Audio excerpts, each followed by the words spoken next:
자, 19세기 말 조선을 한번 떠올려 볼까요? 쇠락해가던 한 왕조의 운명을 정말 송두리째 바꾼 사람들이 있었습니다. 근데 놀랍게도요, 이 사람들은 뭐 군대도 아니고 정치인도 아니었어요.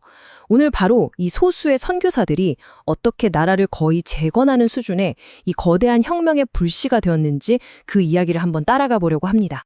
애국자도 사상가도 정직한 사람도 길러내지 못했다. 와, 당시 조선을 찾았던 한 서양인이 남긴 아주 날카로운 지적인데요.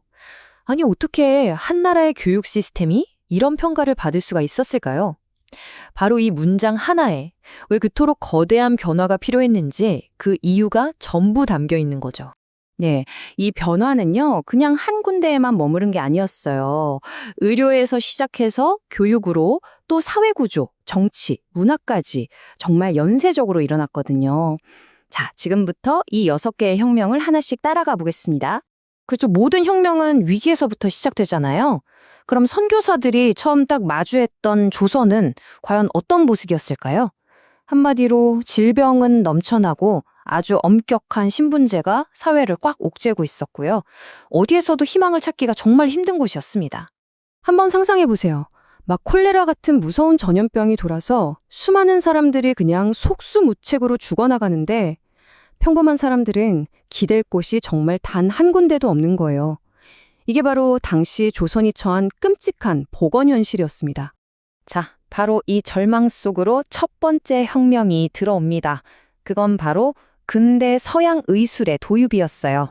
12,000명. 와, 진짜 놀라운 건요. 이 어마어마한 환자를 돌본 의사가 딱 2명뿐이었다는 거예요.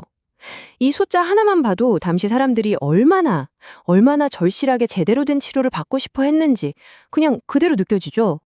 그러니까 이건 단순히 병을 고치는 차원을 넘어선 말 그대로 혁명이었던 거죠. 왜냐하면 역사상 처음으로 신분이나 성별에 상관없이 모두에게 의료의 문이 활짝 열린 거니까요. 특히 당시엔 남성 의사에게 진료는커녕 얼굴을 보일 수도 없었던 여성들이 많았잖아요. 그런 여성들에게 병원은 그냥 치료받는 곳이 아니라 인간으로서의 존엄성을 되찾는 공간이었던 겁니다. 자, 이렇게 몸을 치유하는 데서 그치지 않았습니다. 선교사들은 이제 마음과 정신을 치유하는 것, 그러니까 바로 교육에서 훨씬 더 큰 혁명의 가능성을 본 거죠. 생각해보세요. 이전까지 교육은 소수의 양반 남성들만 어려운 한자를 외우는 거였잖아요. 근데 이제는 여자아이들과 평민들도 세상의 지식을 배우기 시작한 거예요. 우리가 잘 아는 소냐들을 위한 이화학당, 또 평민들을 위한 배제학당 같은 곳들이요. 이런 곳은 그냥 학교가 아니었어요. 완전히 새로운 시대를 이끌어갈 인재를 키워내는 뭐랄까 하나의 인큐베이터 역할을 했던 거죠. 자, 이렇게 의료와 교육에 누구나 접근할 수 있게 되니까 이게 더 깊은 차원의 사회혁명으로 이어지게 됩니다. 바로 조선 사회의 그 견고했던 계급제도의 뿌리 자체를 뒤흔들기 시작한 거죠. 이 곤단골 교회의 일화가 이걸 아주 상징적으로 보여주는 사건이에요. 아니, 양반이랑 천민이 한 공간에서 같이 예배를 드린다? 이건 정말 상상조차 할 수 없던 시대였거든요. 그런데 이 작은 교회 안에서는 모두가 똑같이 동등한 존재가 된 겁니다. 평등이라는 단어가 그냥 책 속에 있는 글자가 아니라 진짜 현실이 된 바로 그 순간이었던 거죠. 그리고 당시 사회 구조에서 가장 억압받았던 존재를 꼽으려면 단연 여성이었을 겁니다. 심지어 이름조차 없이 그냥 하나의 재산처럼 취급되는 경우가 허다했으니까요. 실제로 이화학당의 첫 학생들이 세례를 받을 때 정말 충격적인 사실이 밝혀져요. 아이들에게 이름이 없는 거예요. 그냥 큰애기, 작은애기 이렇게 불렸던 거죠. 그래서 선교사들이 마르타, 에스터 같은 이름을 하나하나 지어줬을 때 이 아이들은 태어나서 처음으로 자기 자신만의 이름을 가진 고유한 한 명의 인간으로 불리게 된 겁니다. 자, 이 혁명의 물결은 사회 구조를 바꾸는 데서 그치지 않았어요. 이제는 국가를 운영하는 방식, 그리고 우리의 정체성과 직결되는 정치와 문화 영역으로까지 뻗어 나가게 됩니다. 한번 생각해 보세요. 모든 걸 왕이 결정하는 사회잖아요. 그런데 교회에서는 평범한 사람들이 직접 투표해서 자신들의 대표를 뽑고 그 대표들이 다시 목사님을 모셔오는 거예요. 이 시스템 자체가 그냥 살아있는 민주주의 교과서나 다름없었던 거죠.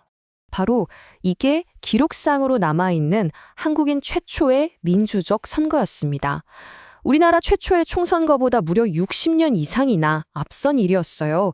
정말 놀랍지 않나요?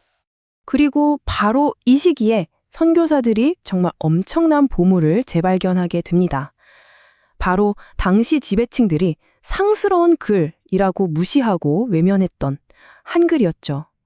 선교사들이 보기에 이렇게 배우기 쉬운 한글이야말로 모든 사람에게 지식을 전파할 수 있는 가장 완벽한 도구였던 거예요. 자, 이제 마지막입니다. 이 모든 혁명적인 변화들을 하나로 묶어주고 지탱해준 것이 있었는데요. 그건 바로 기존의 모든 규범에 도전하는 완전히 새로운 윤리적인 틀이었습니다. 그러니까 당시 기독교인이 된다는 건요, 단순히 새로운 믿음을 갖는다는 걸 넘어서는 의미였어요. 이걸 완전히 새로운 삶의 방식을 받아들이겠다는 약속이었죠. 뭐 조상 제사나 도박, 술 취함 같은 과거의 습관들을 버리고 이제부터는 부지런하고 정직하게 일하면서 절제하는 그런 근대적인 윤리를 따르겠다는 다짐이었습니다. 자, 근대 의료와 대중교육의 시작부터 민주주의의 첫 씨앗, 그리고 여성 인권에 대한 자각까지 한 세기 전에 일어났던 이 근본적인 변화들을 보면서 우리는 자연스럽게 마지막 질문에 도달하게 됩니다.